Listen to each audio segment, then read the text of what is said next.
Hi guys, so today I'm going to be doing a book review of Shadow and Bone by Leigh Bardugo. I probably said that wrong and I'm really sorry, but you know by now that I'm horrible at pronouncing last names, as I say it in every video and book review that I do. Anyway, I've had this book sitting on my shelf for ages and I've been meaning to read it, but what finally pushed me to go ahead and read it was Lily from Lily Lexicon and Chummy from Read Like Wildfire. I leave both their channels down below. They're fantastic people and I love them to bits, but they keep pestering me about it and I was like, fine, I'll read it, and I did, and I really loved it and I'm glad that I did, and I want the other two books in the series. My issue is though that I can't get them as of yet because I bought this one in America and I got it in hardcover, so now I want the other two in hardcover, so it means most likely I'm gonna have to buy them from an American site and I don't have the money to do that as of yet, so it might be a while till I can finish this series, but hopefully soon, hopefully. Anyway, let me tell you what Shadow and Bone is actually about. Shadow and Bone follows a woman named Lena who has been an orphan and she's kind of grown up with her childhood best friend Mel. She's always sort of had this crush on Mel, but Mel never really seems to take that much of an interest in her. He's always kind of seen her as a friend, but they have a really close relationship regardless. There's kind of a war going on, so Alina and Mel with a few others are sent on a dangerous mission to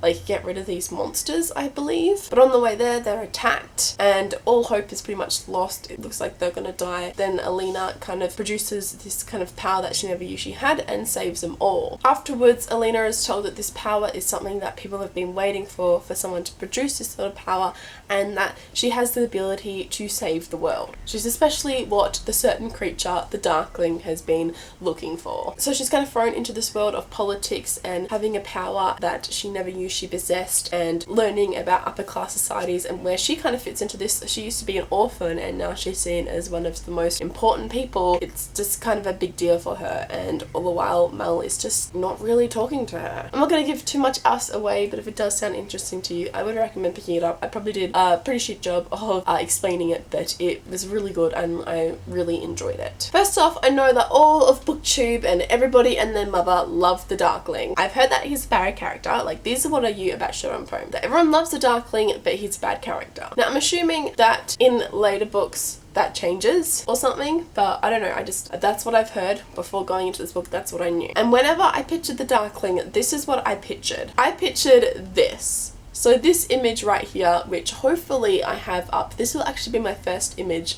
that I'm putting in a video, so I'm gonna get my partner to help me with this. But if there's actually an image here, wow. Congratulations, Becca. You've advanced in your editing techniques. Everyone, please congratulate me in the comments down below. But if there's not, it's meant to be a Heartless from Kingdom Hearts. So you can just Google image that if you want. But that's what I pictured the Darkling to be. I pictured it to be this little black creature running through a forest, setting it on fire. I don't know, whatever people mention the Darkling, this is what I pictured in my head. And no, the Darkling's actually a hottie patootie.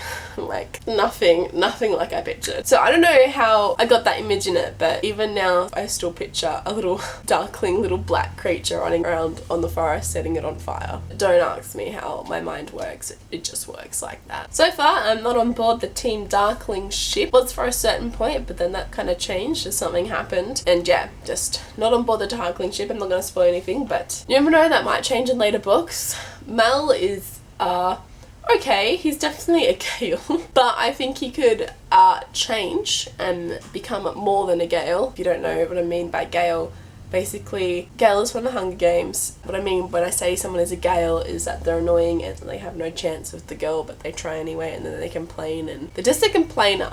Right? And they don't realize what they've got till it's gone. But basically, I do believe that he could change and become more than a Gale. If he does though or not, I guess we'll see. But right now, you know, I'm kind of feeling it about Mel, kind of not. Alina though, I really enjoyed her. I really enjoyed her persistence. She is a strong and independent character, but what I found was that normally characters kind of grow into the strong independence. It's about finding themselves and finding that they can be strong. But with Alina, I just kind of found that she was strong and independent the whole way through, which kind of was refreshing. And I kind of really enjoyed that. You know, she wasn't trying to be anyone that she was not. It was just, this is who she is. I found the characters to be really complex. There's a maid character in here, I believe, and all the characters in here are really complex and interesting, and I would just love to learn more in each about every single character that we're introduced to, even the ones that sound like bitchy, like Mean Girls. There are some Mean Girls characters in here, but even then I would like to hear about their story and why they are like that, because I don't know, I just find this world very interesting, and the characters that this author creates are just also really interesting. I also really enjoy the cover, and when you pull it off naked,